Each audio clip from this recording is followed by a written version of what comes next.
I went right by it. This is marked Schools, Natives, Photos, and Idea Notebook.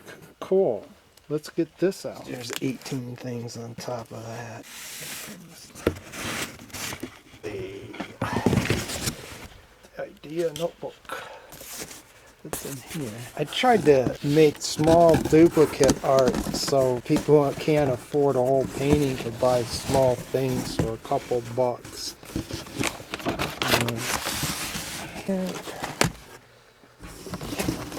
Oh yeah, got negatives from photography class. That was the next door neighbor kid, Josh. We were getting just some photos from when I had photography class. Okay, enough of that. What's in here? Oh yeah, that's a reproduction of a drawing I did at the National Gallery in D.C. Jane grew up playing in the Library of Congress and as a teenager spent all her time in the National Gallery. Here's a little reproduction of a painting. Here's the instructions for the thinking cap. We'll get the thinking cap out in a minute here if I can find it. Here's like a montage of paintings. Do you guys have that painting? I think Barbara got that painting for Carol. That's from standing in my mom's backyard, so what you're looking at is Mr. Knuebel's yard, or then the Skarlinski's yard right across the street from Barbara's house. That's the backyard, guys.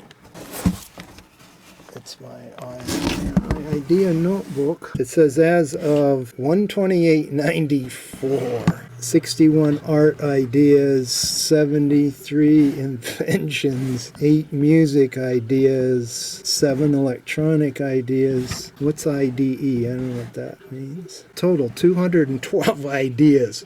And believe me, some of them are really, really sketchy. So, well, here's one that got clipped in that exists nowhere else. It's just a loose page.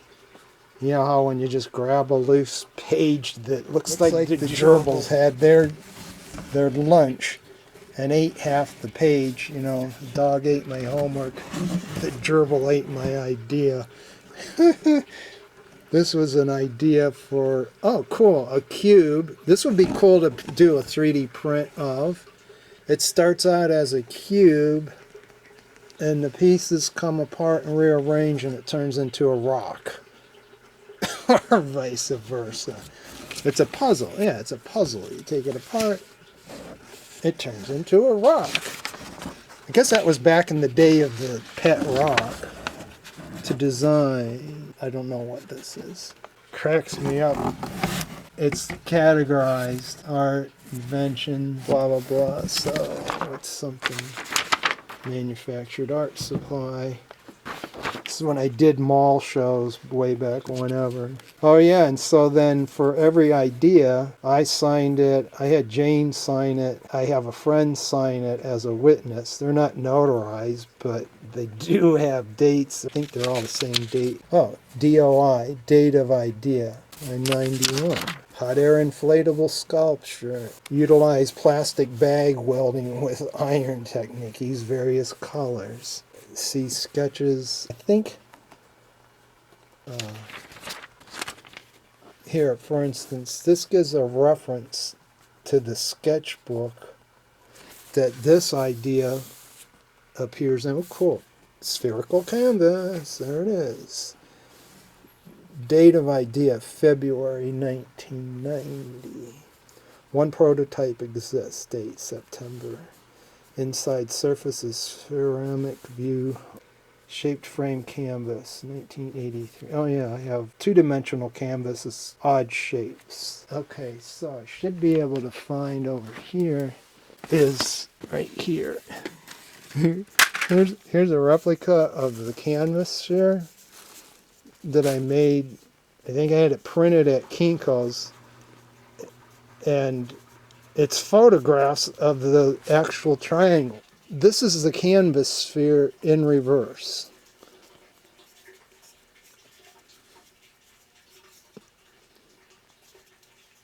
There's my little dog, Jack. And then there was a hole in the bottom so you could see. So you have to imagine this being all on the inside of the real canvas sphere. But for a nice little keepsake, maybe I was thinking about selling these like reproductions. Cool. So I am going to reach up and get those pieces out. This happens to be, it's my little keepsake bag of Carol stuff. Dan, this is a bunch of stuff Barb gave me over the years from Carol, like most anything Carol made. So it's like, we grew up across the street still making stuff. Anyways, that's my whole thing of, I believe, Carol things. Oh yeah, I gotta send you my little video of the Christmas card my sister Lynn sent me this year. It'll all make sense when I put it together. There's something else on here that shouldn't be. I sure hope that the canvas isn't getting ruined. Ah, come here.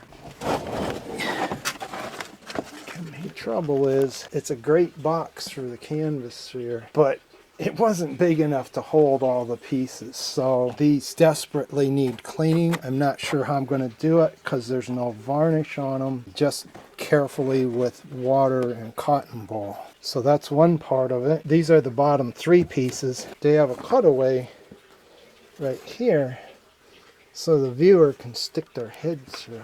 It's an icosahedron.